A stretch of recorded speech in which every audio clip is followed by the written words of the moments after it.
მოგესალმებით მეგობრებო, ბატონი გიაურსკი არის ჩვენი განაცემის სტუმარი, ჩვენი მეგობარი, პარლამენტის წევრი კი არა, ვიცე-სპიკერი, პირველი ვიცე-სპიკერი თუ პირველი მოადგილე როგორ არის? მე მგონი ვიცე უკვე პირველს ნიშნავს რა. კი ბატონო. თუ არა აქვს ნიშნობა პარლამენტის წევრი როგორც სხვა. კი ბატონო და ჩვენ ვიწყებთ საუბარს დღევანდელ ვითარებაზე. ვითარება დღეს მქონდა საუბარი მეგობრებთან, ანალიტიკის ჯგუფთან ჩვენი. და პარადოქსული სიტუაცია არის საქართველოში, საქართველოს უახლეს ისტორიის მანძილზე ოპოზიციის ასეთი არარსებობა არასოდეს არ დაფიქსირებულა. ერთი შეხედვით ფაქტებს თუ შევხედავთ, ოპოზიციის უმრავლესობა სამართლიანად არის დაჭერილი. აქტივისტების ძალიან დიდი რაოდენობა სამართლიანად არის დაჭერილი, დაჯარიმებული, თუ გააგრძელებენ დაჯარიმდებიან და მოსახლეობა რომელმაც თუ რაღაც ერთი წელიც არ არის 800,000 ხმა მისცა ოპოზიციას ამ მოსახლეობას ფეხებზე კიდე ეს ვითარება. ბევრი ფაქტორია, პირდაპირ გეტყვით, ერთი ისინი არიან ჯაშუშები და ჯაშუშების ნებას ასრულებენ და შეასრულეს ნება რო არ შევიდნენ ჯაშუშების ყალობაზე, კარგად შეასრულეს დავალება რო არ შევიდნენ და შეეშალათ რომ არაფერი არ ჩამოიქცა, მათი პარლამენტში არ შესვლით, მეორე იდიოტები არიან. ბატა ბურჭულაძე არის გამორჩეული იდიოტი, იმიტომ რომ ადამიანი რომელიც მიმართავს კალაძეს რომ ფული გადაიხადე მიქირავე სტადიონი, იმ სტადიონზე მოვაწყო შენი რევოლუციაო, ნუ იდიოტია ჩვეულებრივი. ეს ორი მიზეზია, ჯაშუშობა, იდიოტიზმი, მაგრამ მაინც ვერ ხვდები კიდევ რა შეიძლება მოხდეს, რა მოხდა ისეთი, რომ აი ესეთი უნიკალური ვითარება მივიღეთ ჩვენს ქვეყანაში. უნიკალური ვითარება მივიღეთ, მოგესალმებით უპირველეს ყოვლისა. უნიკალური ვითარება მივიღეთ, იმიტომ რომ გეგმები სხვა იყო, მაშინ როცა ამერიკის შეერთებული შტატების წინა ადმინისტრაცია იყო. ეს გეგმები არ განელებულა, ისევ იმ დონეზეა, მაგრამ მნიშვნელოვნად შესუსტებული ის მიმართულება, ის გეგმა თუ სტრატეგია თუ როგორც ვამბობთ ხოლმე სინონიმებს ვეღარ პოულობ, რომ სხვა ტერმინები მოვიხმარო, რომ ერთი და იგივე არ გამოვიდეს. გეგმა სხვა იყო. ეხლა ეს გეგმა დარჩა, მაგრამ ის რესურსი ამ გეგმის შესასრულებლად მნიშვნელოვნად შემცირდა. დაფინანსება $10 მილიონი, $10 მილიონი ევრო, მხოლოდ იმისათვის, რომ საქართველოში შექმნილიყო წინაპირობა ხელისუფლების შეცვლისათვის. არჩევნებით თუ არა, ვერა, არჩევნებით ერთი პერიოდი კი გაუშვათ ილუზია. მაგრამ არ შესთავაზეს საზოგადოებას რაიმე პროგრამა, რომელიმე მიმართულებით, სოფლის მეურნეობა, განათლება იქნება, უსაფრთხოება იქნება. აქედან გამომდინარე, ვინც სცენარს წერს, ის საქართველოში არ ცხოვრობს. არა. ხო, ფაქტია, მაგრამ საქართველოში ვინც ცხოვრობს, ის არის გარკვეულ მნიშვნელოვნად არა, მთლიანად დამოკიდებული იმაზე, რა თანხა მოუვა და რა ინსტრუქცია მოუვა. ვერ ბედავს რომ სიმართლე უთხრას. ვერც ბედავს და ვერც წარმოუდგენია, რომ იმან შეიძლება შეცდომა დაუშვას. ეხლა იქ სადაც სცენარი იწერება, ის ქაოტურ მდგომარეობაშია ვითარება ამერიკის შეერთებული შტატების ადმინისტრაციის ცვლილების გამო. და ახალი დოქტრინის გამო, რომელიც ეხება აი ამ შექმნილ სოფლიოში შექმნილ ვითარებას და მთავარი ფორმულა ბოლოს რო არ გამიგზელდეს შემდეგი კითხვისთვის მოვემზადოთ რომ აი რაც ხდება სოფლიოში ამის გადმოტანა ამ სცენარის გადმოტანა საქართველოში ოღონდ თავისი სპეციფიკით რაც წარმოადგენს სპეციფიკა აი წარმოიდგინეთ ერთხელ თქვი და ორჯერ კიდე გავიმეორებ იმიტომ რომ ამის იქით სხვა შეფასება არ არსებობს. აი გადაუჭერებლად ვამბობ და ალბათ პირიქით ვარბილებ. აი ამდენი ცრემლი იღურება, ხო? მნიშვნელობა არა აქვს სოფლიოს რომელ კუთხეში. ამდენი სისხლი, ამდენი ახალგაზრდა წევს მიწაში. ხო, აჩვენებენ ხოლმე, ყველა აჩვენებს, ოპოზიციაც აჩვენებს, თვითონ გამოდიან იმაშიც დებენ TikTok-ებში და რა ვიცი, ყველგან.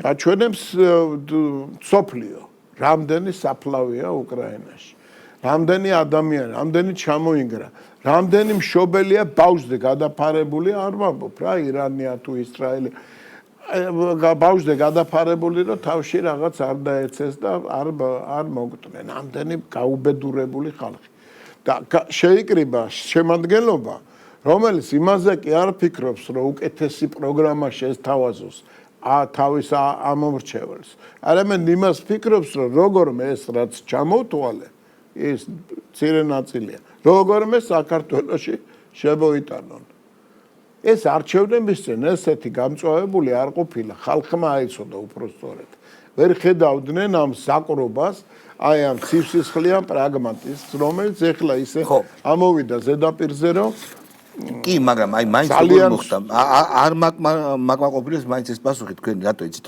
როგორ მოხდა რომ 800.000 ხმა ხო მიიღეს ხო ეს ფანტომი არ არის და დღეს ყველას ფეხებზე კიდია ის ხალხი ვისაც მისცეს ხმა ხო ხვდებით არა ეს მონდომება უნდა მას მოკლე პერიოდში. გასაგებია, მაგრამ მე მგონი შეიძლება გადაიღალა ხალხი. შეიძლება იმედ გაცვლება ამ მატჩი. ჩემ პასუხს დავიცა, ვიცი? ხო, მაგრამ ხალხმა, იმიტომ რომ უნიკალური ვითარება, მე მგონი სოფლიო პოლიტიკაში ესე არ ყოფილა არცად რომ მნიშვნელოვანი რაოდენობა ხმებისა მიიღეს და შემდეგ აი ძალიან სწრაფად ისტორიული პერიოდისთვის ძალიან სწრაფად საერთოდ გაფანტეს ხარდაჭერა. უფრო სხვა არგუმენტიდან გავამნახოთ დავიცავ თქო. ეხლა რა ხდება? ბევრი რამ რაზეც ჩვენ ვლაპარაკობდით, იყო დაფარული და იგონებენ. როგორ შეიძლება ჩვენ ვიქნებით იმ გუნდში, რომელიც 2-3 თვეში დაამთავრებს რუსეთს. და საქართველოსთვის ის რომ ეკონომიკური ბლოკადა გამოუცხადოს რუსეთს უტრირებას ვაკეთებ. ის რომ სამხედრო შეტევაზე გადავიდეს, ჩვენ გვეგონა რომ მარტო იმ ერთი ვიღაც უკრაინელი მოსულელო ტიპი რო არის, იმის განცხადება იყო. არა, რა თქმა უნდა. ესე ეგონა ხალხს. და რეალურად შეიქმნა ისეთი სიტუაცია, ახლა ხომ ჟელობდით ეთერის დაწყებამდე.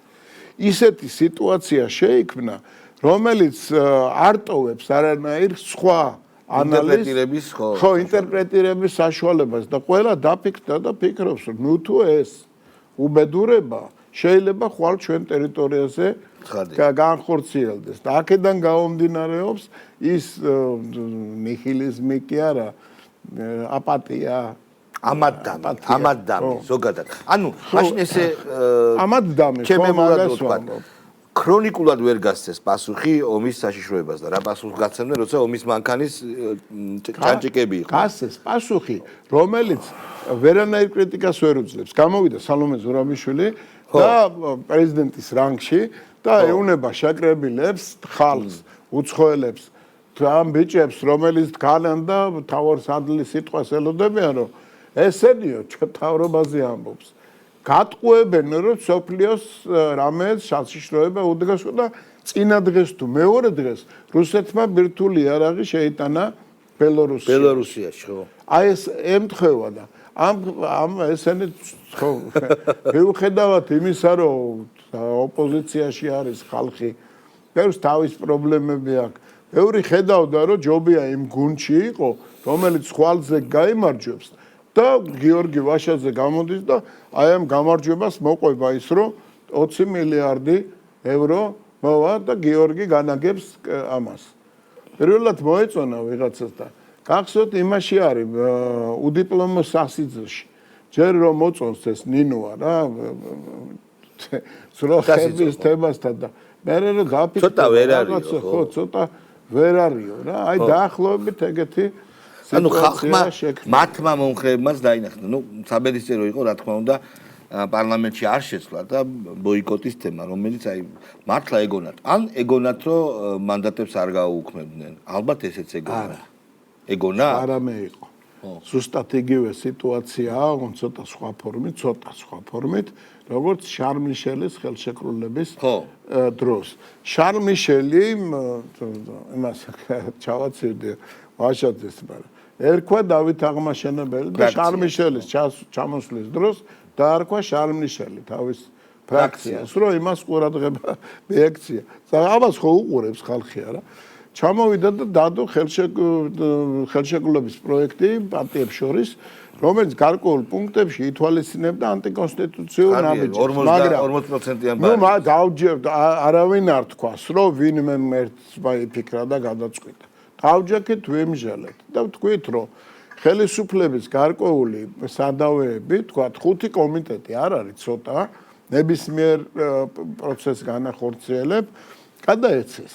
კი ბატონო, ოპოზიციას, ოღონდ მართონ შესაბამისად, ხა წევრებიც ხო იქნება, ჩვენებიც ხო სულ ხო არ აძლევენ არა. მოკლედ დავაზღვიეთ, რაღაცებზე ვილაპარაკეთ, ვიკამათეთ დიდხანს და დავთანხმდით ხელი მოვაწერეთ. რატო არ მოვაწერეს ხელი? იგივეა, რატო არ შემოვიდნენ პარლამენტში? იმიტომ რომ დააზუსტებით იცოდნენ, რომ აუცილებლად მოხდება რევოლუცია და ნებისმიერ დოკუმენტზე ხელის მოწერა, ან ნებისმიერ თამაშის შემოსვლა, რასაც ქვია არჩევნების აღიარება. იქნებოდა წამგებია. არა და ამბობს, რომ თავარი თემა რა, რატო არიან ის ახალგაზრდები, ექსტრემისტები რაც არიან. ქუჩაში, იმიტომ არიან პირველი, ერთი რომ საგარეო კურსი შეიცვალე, ვითომ და მეორე არჩევნები გააყალბეს. არჩევნების გაყალბების არანაირი ნიშანი არ არის და საგარეო კურსის შეცვლა ქვეყნისათვის რომც იყოს ესეთი სულელური გადაწყვეტილება მიღებული, აბსოლუტურად სწორედ თქვი რა პროცესები მინდის, აბსოლუტურად არანაირი გავლენა არ აქვს პატარა რესურსების მქონე ქვეყანას. რა უნდა გააკეთო, რომ აი ამ საოკუპაციო ხაზზე მდგარი რუსები დარწმუნდნენო, ესენი თურმე ჩვენები არიან და მოდი დაუბრუნდეთ. აბსურდია. ხო, ჯერეს ერთი არ ჩანს. მეორეც ერთი ვეუბნებით, რომ 13 წლის მანძილზე რომელი ნაბიჯი გადავდგით, ისეთი, რომელიც რუსეთის ინტერესებს შეესაბამება. ის რომ ფქვილს ყიდულობთ რუსეთისაგან, სხვა ალტერნატივა რო არ არის თუ ის რომ ენერგეტიკული არ გავთიშეთ მთელი საქართველო. რანაირად გაგეცემა სააკაშვილის დროს გადაეცი ობიექტები. ან უკაცრავად და ფეხებზე დავიკიდეთ ყველა ქართველი, ვინც ოკუპირებულ ტერიტორიაზე ცხოვრობს. სულ ავიწყდება ხოლმე რო თქვა. ესენი არიან მძევლები. 40,000 ადამიანი ცხოვრობს დღეს გალის რაიონში. მცირე რაოდენობით იქაც არიან სამხრეთ ოსეთში, ხო? აი ამ ჩორჩანას თემამ ახალგორი ძალიან დააზიანა. ქართველები უпроსტოდ. ქართველები დაზიანდნენ ძალიან. ვინც იქ ცხოვრობდა და მოძრაობდა. და აი ამ სიტუაციაში როგორ უნდა დაგაბრალოს ვინმე უნამუსო, რომ შენ საგარეო კურსი შეცვალე.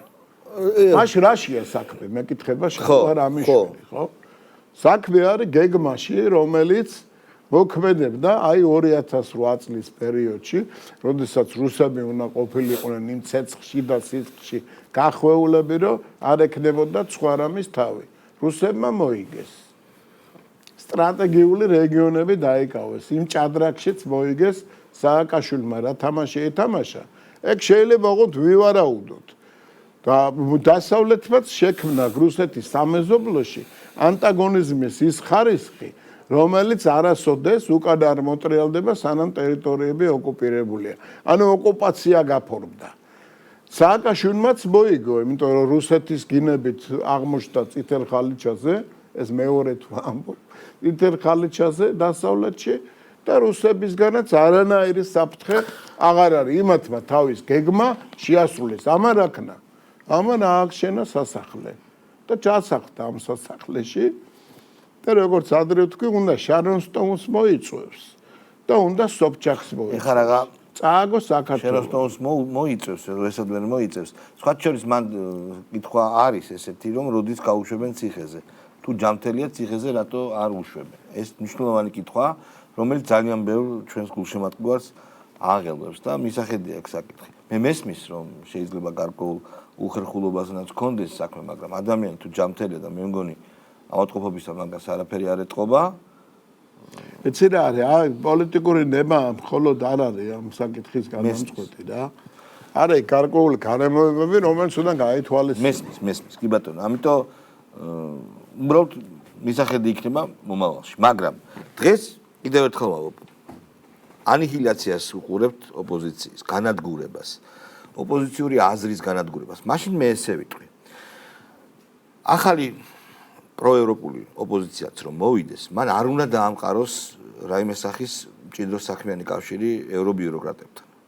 იმიტომ რომ ეს ევრობიუროკრატები ისევ დააჩმორებენ ამათ.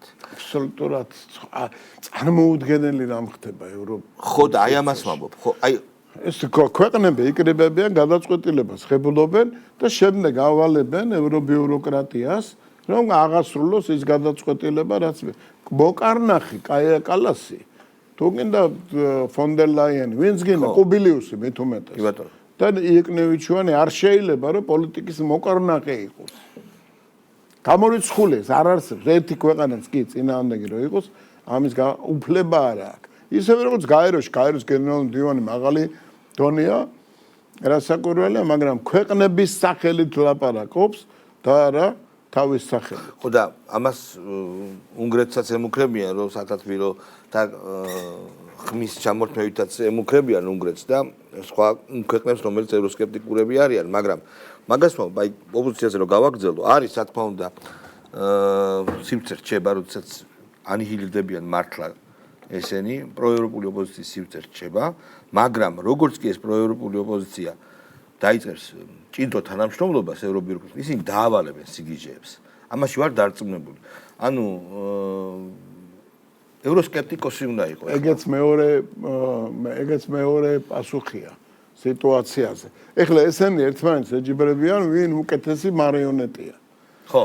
ამათ მან შეარჩიეს სალომე ზურაბიშვილი გარკვეული მიზეზების და მონაცემების გამო, რის გამოც ჩვენს თავის დროზე შევარჩიეთ, რომ არის უცხოეთთან ევროპული ფესვი აქვს, ქართულია თემა არა რაღაც, ეხლა ნუ ვიტყვით შეცდომა იყო, შედეგების მიხედვით უნდა ვემსჯელოთ, მაგრამ ატარეს დედაქალაქებში და ჩამოიყვანეს თბილისში იმ ლოზუნგით, რომ ამათმა ვერ შეძლეს და მე მოვიტანე კანდიდატი საქართველოსთვის.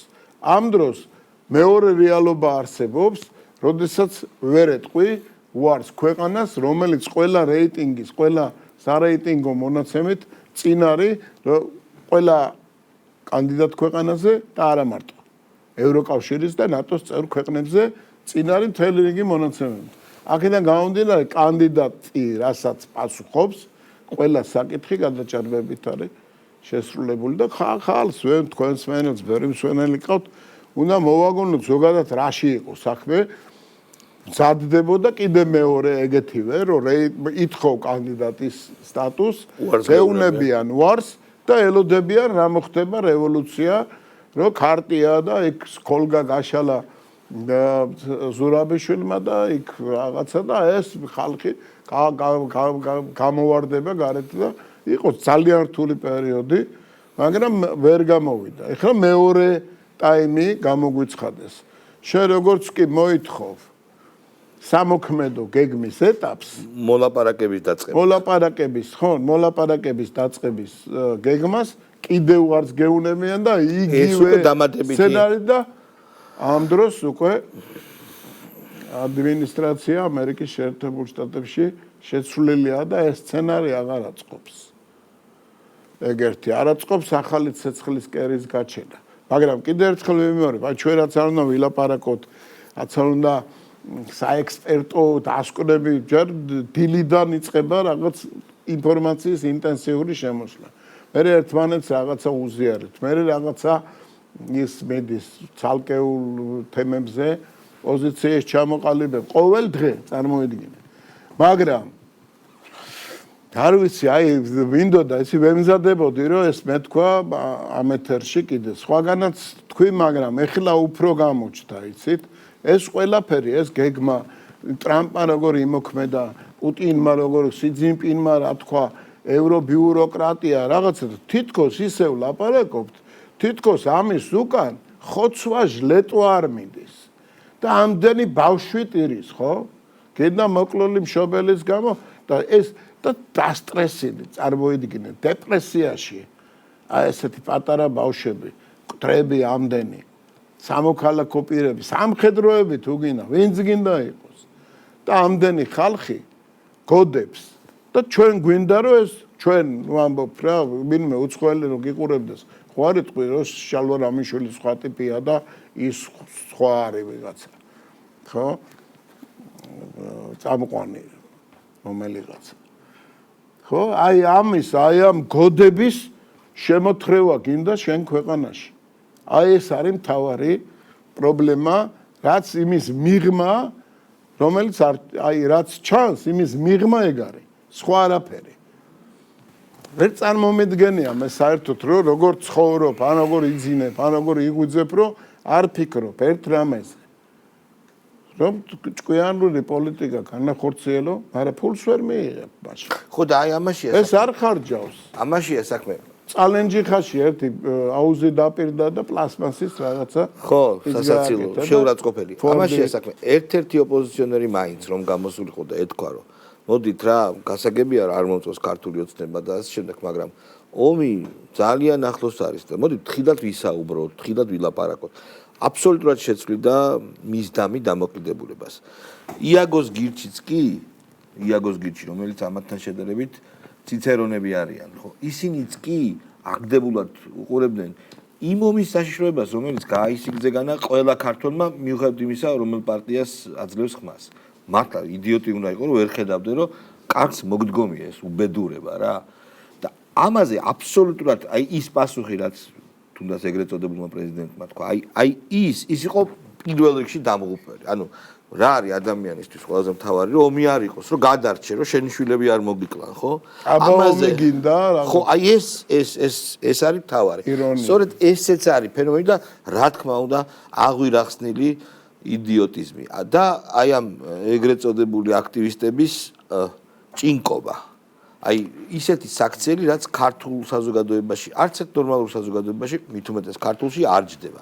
ამანაც ძალიან დააზიანა პროცესი, როდესაც თავს აკადრებდნენ ისეთ რაღაცას, რაც უბრალოდ უკადრებელია. ეცე ხალხს მინდა უთხრა თქვენ მაყურებელს, რომელიც მრავლად დაკავთ, რომ ახალგაზრდებთან გვაქვს ყოველდღიური ურთიერთობა რა და სხვადასხვა დიდი 1000, 1500 შეხვედრა, მცირე ჯგუფები, ფოკუს ჯგუფები.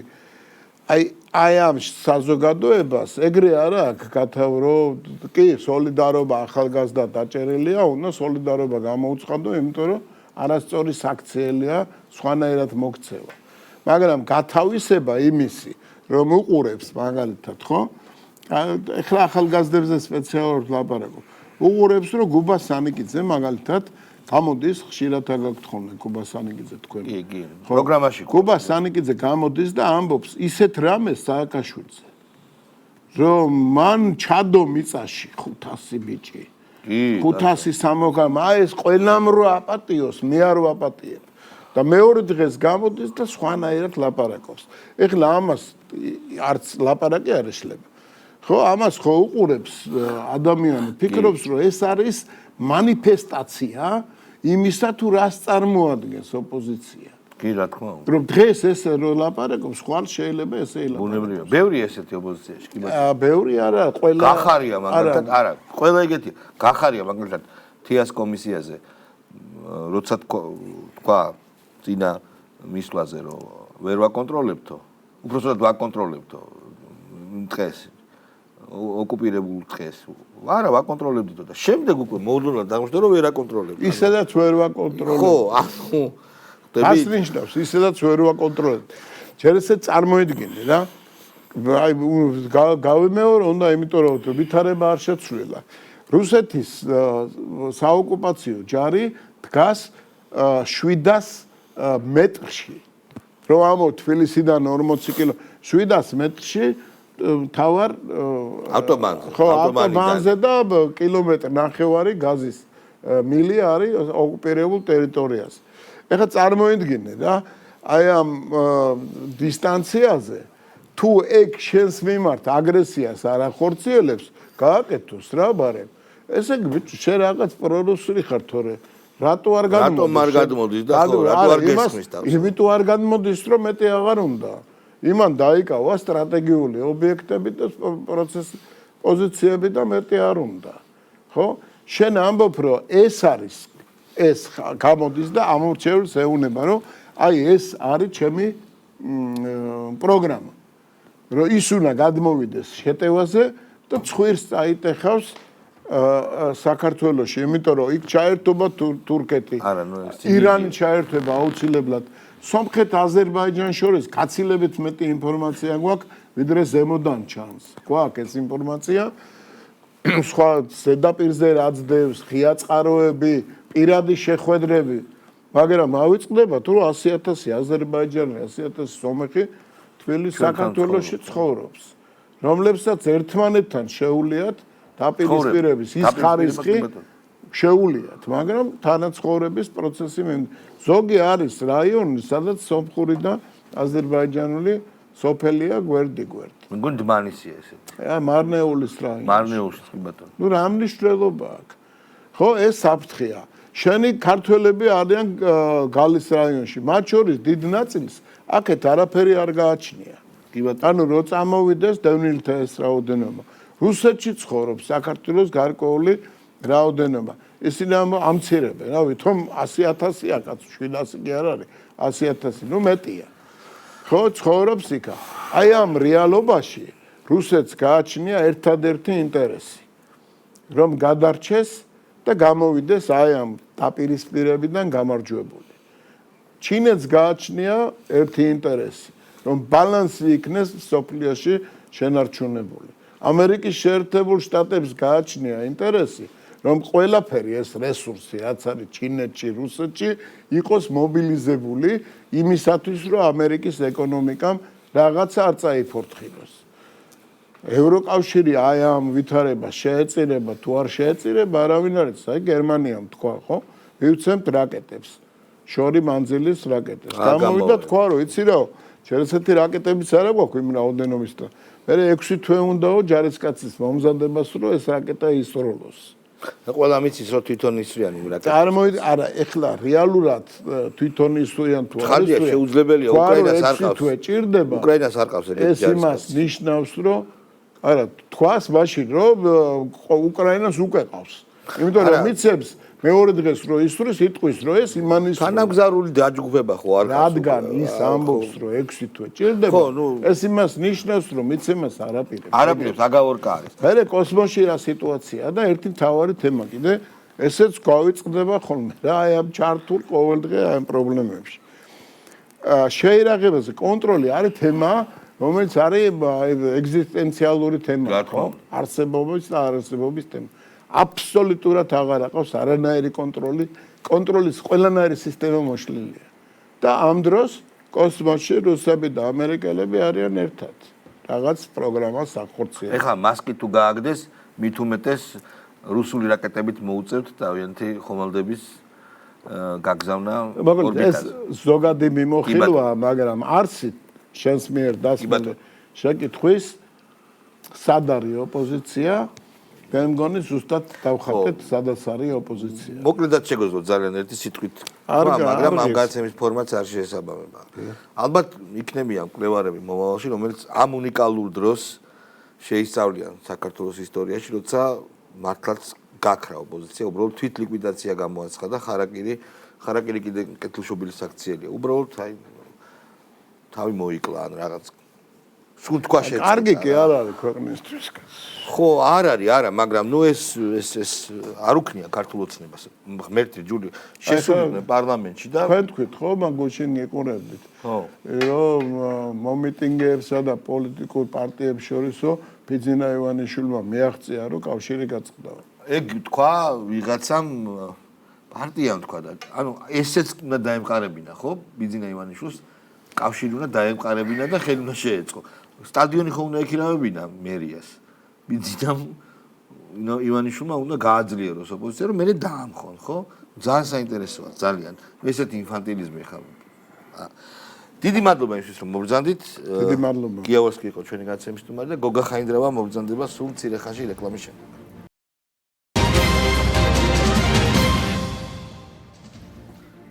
კიდევ მივესალმები ჩვენს ტელემაყურებელს, რომელიც ახლა შემოგვიერთდა. გოგა ჩვენი ძმაკაცი ხაინდრავა არის მოსული. გოგა მოგესალმები. საღამოშტობის. მაგარი ამბით მინდა დავიწყო, მითხარი და დაიწყე. პირველ რიგში ჩვენ მაყურებელს მინდა მივესალმო. მადლობა იმისთვის, რომ გიყურებთ, იმიტომ რომ ძალიან მნიშვნელოვანია ჩვენი ურთიერთობა რა, იმიტომ რომ ის სიმართლე, რომელიც ჩვენ ვიცით და დღეს აი ამ აბსოლუტური სიცრუის სამყაროში, რომელშიც ჩვენ ცხოვრობთ, ხშირად დამალულია ფართე მასებისთვის, ჩვენ ყოველთვის ეს მიგვაქვს. ძალიან მნიშვნელოვანი ორი დღე იყო რა და დღესაც ძალიან მნიშვნელოვანი დღეა. პირველი შედგა სატელეფონო საუბარი ტრამპსა და პუტინს შორის. კი ბატონო.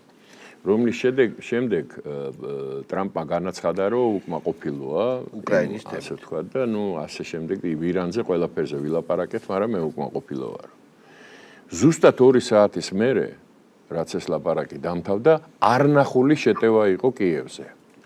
დრონებით და რაკეტებით. არნახული შეტევა იყო. ეს იყო პასუხი პირდაპირი ამ სატელეფონო ლაპარაკის შესახებ. კი ბატონო.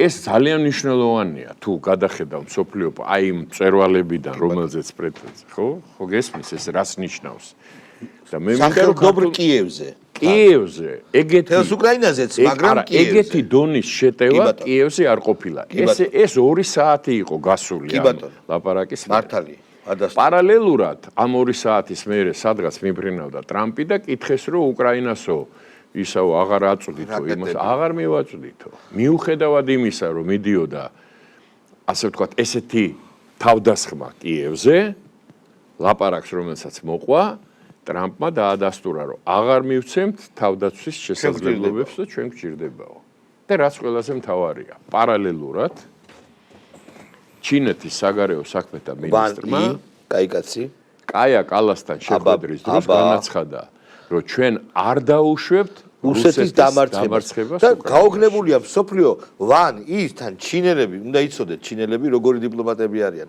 მართლაც რა კარგად აღნიშნე ვან ისგან და არც ერთი ჩინელი დიპლომატისგან არასდროს ასე პირდაპირ ნათქვამი მსოფლიო ისტორიას მართლა არ ახსოვს ეს გადაჭარბების გარეშე მე ამას რატო ვამბობ იცი მე აქ მოვიყვანთ აი ჩვენ საუბარში მოვიყვანთ მაგალითად რომ ერთ-ერთი არასამთავრობო ორგანიზაცია აყენებს საკითხს, რომ საქართველო ირანთან ერთად ცდილობს, რომ რუსებს დაეხმაროს სანქციების, ესე იგი, შიგნით მიდის პირდაპირ მგრევა საკუთარი ოჯახების, შვილების, მშობლების, წარსულის, აწყოს და მომავლის.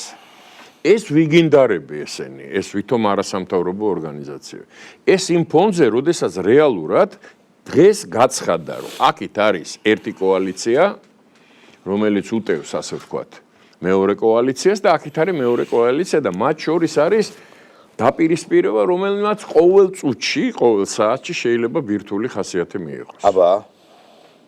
აი ამ პირობებში ერთადერთი ქვეყანა რეგიონში და ევროპის აი ამ ხელა რეგიონში, რომელიც მშვიდობას, ღირსებას სუვერენიტეტს და დემოკრატიას ინარჩუნებს არის საქართველო. მეცაც გეტყვი.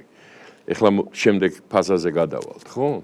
მთელ მსოფლიოს აჩვენებს, რომ ეს არის ქვეყანა, რომელსაც აქვს თავისი პოზიცია და კეთილინებეც უყველამ და ეს პოზიცია გაითვალისწინეთ და კეთილს ნებულობენ, ვისაც ჭკუა გააჩნია და ამ პოზიციას ითვალისწინებენ. ეხლა ამ კონტექსტში გადავართ საპარლამენტო ასამბლეაზე ეუთოსი. კი ბატონო. რომელმაც აჩვენა აბსოლუტური კრახი. კი ბატონო. ყველა იმ ორგანიზაციის, ასოციაციის გაერთიანების, რომელიც ევროატლანტიკურ სივრცეში თავის დროზე შეიქმნა ევროკავშირი, ევროსაბჭო, ეუთოს საპარლამენტო ასამბლეა. ეხლა შენ წარმოიდგინე, რა სურათი იყო. 5დღიანი, 4დღიანი დებატების შედეგად გაცხადდა ცალსახად საპარლამენტო ასამბლეის ეუთოს გენერალურმა მდივანმა განაცხადა, რომ საქართველოში ჩატარდა არჩევნები ცალსახად სამართლიანი 40% უნდა შესულიყო არ შევიდნენ, ეს არის დემოკრატიის საწინააღმდეგო, ეს არის სამარცხვინო ასე. ადამიანი, რომელიც ერთ-ერთი ხელმძღვანელი იყო მისიის ეუთოს მისიის საქართველოში გამოვიდა და თქვა იმის ხელმძღვანელი რომ იდეალურად ჩატარდაო მე იქ ვიყავი ყველაფერი. ამის ფონზე გამოვიდა ერთი ბეცი ბალტიისპირელები საერთოდ ბეცებად გადაიქცნენ და განაცხადა რომ ეუთოს სადამკვირვებლო მისიამ გააყალბა მონაცემებიო. ხო. ესე იგი თქვა რომ თქვენ ვინც აქ ზღეთხართ ყველანი ეუთოს საპარლამენტო ასამბლეა ხართ გამყალბებლებიო თქვენ გააყალბეთ არჩევნები საქართველოშიო. ამის შემდეგ აბსოლუტური შიზოფრენიკი კეზერას შნირი $1000 გაყიდული ვილსონი აგზავნის იქ ამბავს რა აბა დროდე ჩაწერეთ რომ საქართველოში ახალი საპარლამენტო არჩევნები არის ჩატარებული და აი ესე წინა ვილსონი ეს და ამას ეუთო საპარლამენტო ასამბლეას შენ გესმის ამ დაცემის ამ გარყვნილების გადაგვარების ხარისხი საერთოდ ეს ევროპა ვილსონი რო ვილსონია ეს ჩმორი ეს მეკრთამე კეზერასგან რო თამსაიღებს ამერიკის კონგრესის წევრი წარმოიდგინე ვინ უნდა იყოს მის ჭკუაზე რო დადის ორგანიზაცია რომელსაც პრეტენზია გააჩნია რომ უსაფრთხოების სადარაჯოზე ევროპის და იმის შენ წარმოგიდგენე აღარაფერს არ ვლაპარაკობ ევროკავშირზე ამ ევროს საბჭოთა კავშირზე 15-ში დანიშნულია დებატები ევროკომისიაში საქართველოს თემაზე სოფლიო იწვის აქ იბომბება მიწასთან გაასწორეს უკრაინა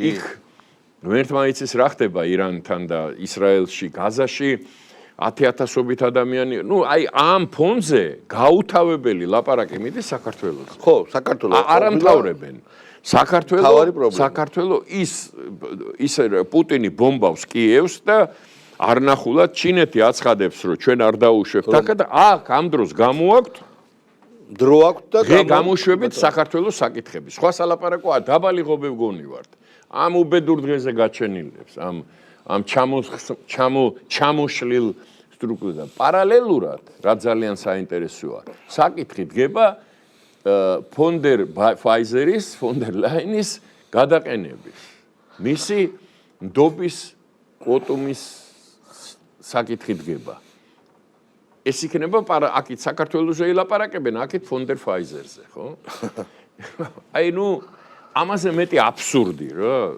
შალვა აი შეიძლება წარმოიდგინო რა რომ და ეს ყველაფერი რატო არის ისე მნიშვნელოვანი რომ ჩვენმა საზოგადოებამ აი ვინ ჩვენ გვისმენს ან ვინ ჩვენ არ გვისმენს ან ვინც იმას უყურებს რომ დღე და ღამე სიცრუე დღე და ღამე წარმოიდგინე 5 წუთიან სიცრუეებს განაცხადეს რომ საქართველმა დელეგაციამ ხარი დაუჭირა რეზოლუციას რომელიც ითხოვს მოკლე ფეხება თუ ძალიან ეს ხო ესე იგი ეს ის რო არის რა ქვია საროსკიპოები რა იმის პრეტენზია რო გააჩნიათ რომ ტელევიზიები არიან და სიტყვის თავისუფლება შენ წარმოიდგინე რა დონეზე არის დაცემული და როგორ აქვს თქვათ ჯო ვილსონს ამოდებული მთელი მსოფლიო აი ეს დანარჩენი მე აქეთ მხარეს ვიძახი ჩინელებზე და დანარჩენ მსოფლიოზე ეს ევროატლანტიკურია ეს პორნოლიბერალური სივრცე რომ პენ-კლუბი წერლების პოეტების ჰუმანისტების იქ ხელოვნების ხალხის წარმოიდგინე მსოფლიო პენ-კლუბი განცხადებას აქვეყნებს რომ დაუყოვნებლივ ითხოვენ ზვიად რატიანის განთავისუფლებას ადამიანის რომელმაც საჯაროდ ხელი სილა გააწნა პოლიციის წარმომადგენელს ეს ამ სახელმწიფოს გააწნა ეს ხო პირადული არ არის ეს არის მცდელობა ჩამონგრევის ამ სახელმწიფოსი ეს ხდება სასამართლოში ეს ხდება პოლიციის მიმართ ეს ხდება პარლამენტის მიმართ ეს ყველა მხრიდან ხდება და ეს არის არა მარტო დაფინანსებული არამედ ამას სათავეში უდგას ევროკავშირის ელჩი ეს სამარცხვინო არსება ეს ჰარჩინსკი ამას სათავეში უდგას ფიშერი რომელიც არცხვენს თავის ქვეყანას გერმანიას რომელიც ყველაზე მძიმე ვითარებაში გერმანელი ხალხი 1918 წელს და მანამდე რო გადიოდნენ აქედან მთელი იარაღი დაუტოვეს დამოუკიდებელი საქართველოს ხალხს და იყვნენ ჩვენი და ის რომ თქვათ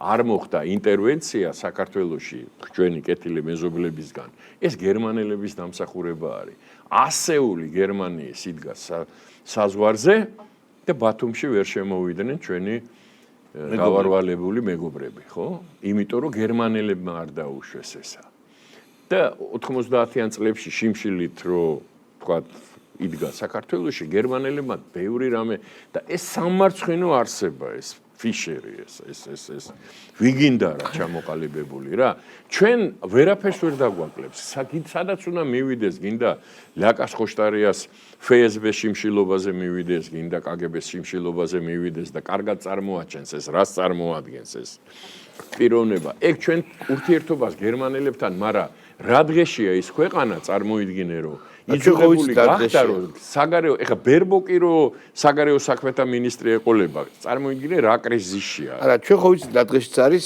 ქვეყანა არის ორად გაყოფილი პოლიტიკურად ეს ძალიან ძიმია GDR ყოფილი არის ალტერნატივა გერმანიისთვის პირველად გზია იქ და FRG ყოფილი სხვა პარტიები ანუ მერცი ხო შესაბამისად რომელიც BlackRock-ის დირექტორი იყო ძალიან ცუდ დღეში არის გერმანია იქ დემოკრატია მართლა სულ ზღაპავს იმიტომ რომ დემოკრატია სოფლიოში აღარ არის რა ხო და გერმანიასაც შეეხება გერმანიასაც შეეხება ეს არის ოკუპირებული ქვეყანა ჯერ კიდევ სხვა შორის სულ უფრო და უფრო ისმის ბევრი ამერიკელი მოვაწის ტრამპმა ეს გაახურა ეს თემა რომ რას ვაკეთებთ ევროპაში რატო ხარჯავთ ამდენ ფულს და სწორედ ამიტომ უძრებიან ტრამპს რომ შეეცადონ რომ ფული ისევ დაახარჯინონ ანუ თავიანთ უსაფრთხოებაზე ამერიკას დაახარჯინონ ფული და ტრამპს ეს არ უნდა ტრამპი საერთოდ უკრაინას უჩერებს იარაღს გაუჩერა და მართალი ხარ ამას მოყვა დამანგრეველი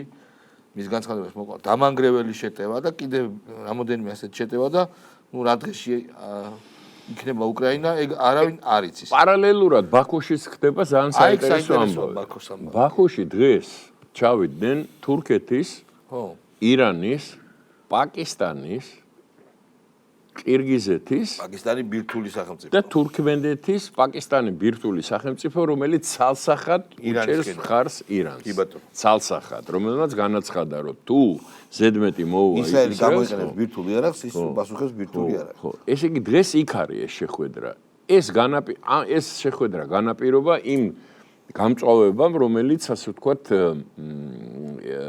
აზერბაიჯანსა და რუსეთს შორის აი ამ უკანასკნელი დღეების განმავლობაში გაჩნდა. ჩვენ ახლა ამას ყურადღებით ვადევნებთ თვალყურს, იმიტომ რომ აზერბაიჯანი ჩვენი მეგობრული, ჩვენი უახლოესი მეზობელი, კეთილგანწყობილი, ჩვენი ჯიგრები აზერბაიჯანელები არიან ჩვენი ძმები, აგერ ცხოვრობენ მათი სამშობლოა და თვითონაც სამშობლოდ აღიქვავენ. საქართველოს ამიტომ ჩვენთვის ძალიან მნიშვნელოვანია ვთქვათ რა მოხდება იქ და როგორ იქნება იქ საქმე.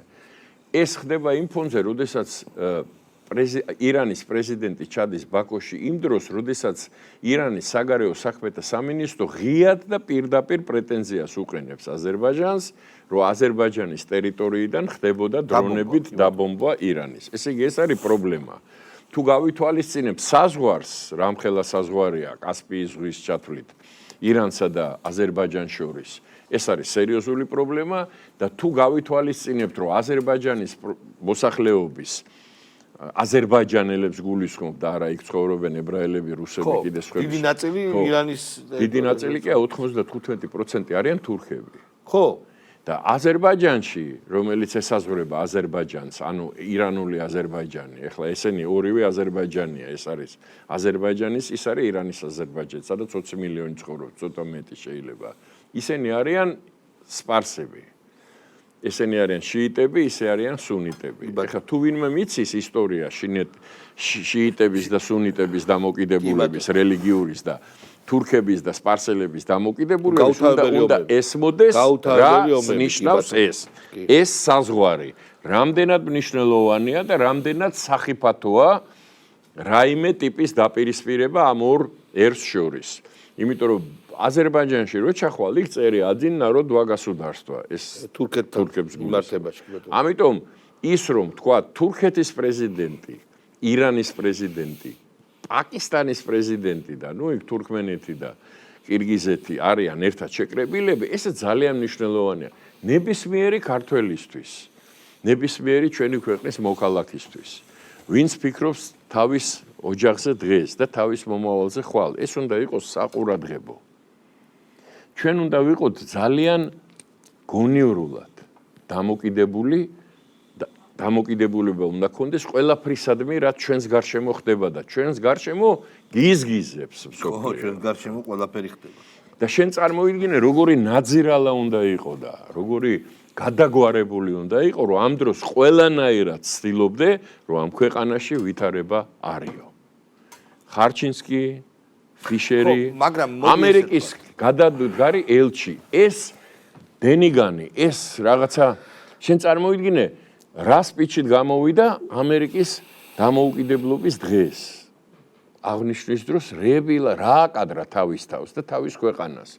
თორე ჩვენთვის ქართული საზოგადოებისთვის აღარც ევროკავშირის განცხადებები, აღარც ევროსაბჭოს განცხადებები, აღარც EUTO-ს განცხადებები, აღარც რეზოლუციები, აღარც დეკლარაციები და მით უმეტეს ამ ასე ვთქვათ გუშინწინდელი დღის წარმომადგენლის არაფერს არ წარმოადგენს. საქმეც მაგაშია, რომ მეთოდები არის ძალიან დაძველებული.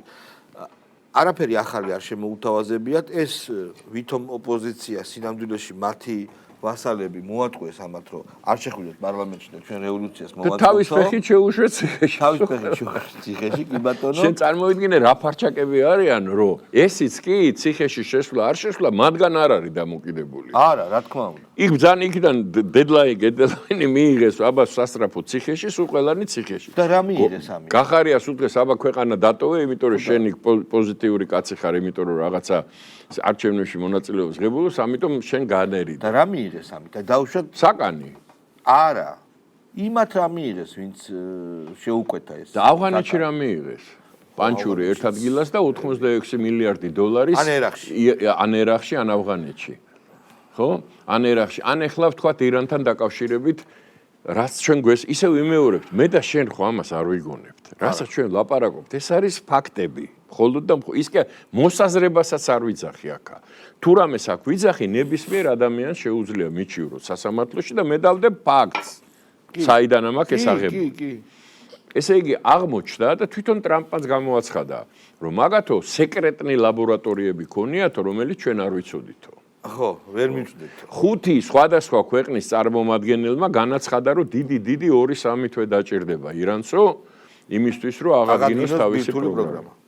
მეცაც გეტყვი, ამ იმის შედეგად 112 დღიან ომს მოყვა, ირანმა გაწყვიტა კონტაქტი მაგატე რომელიც არის ატომიერი, რომელსაც ჰქონდა დღემდე ყოველ შედიოდა. გროსი არის მაგათი ხელმძღვანელი, რომელიც სულ აცხადებდა, რომ ეს არის ტყვილი.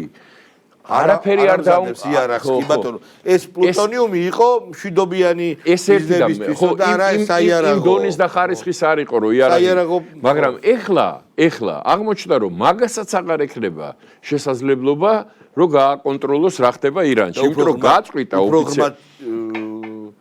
ოფიციალურად გაწყვიტა. ესე იგი რა გამოდის, რომ რა მივიღო ან ისრაელმა და მე ამ სტუდიაში ვთქვი, რომ გაწირეს ისრაელი მეთქი. იმიტომ რომ ესეთი სიძულვილი რაც გამოიწვია აი ამ ვითარებამ, რაც დღეს ისრაელში არის, დიდი ხანია მე არ მახსოვს.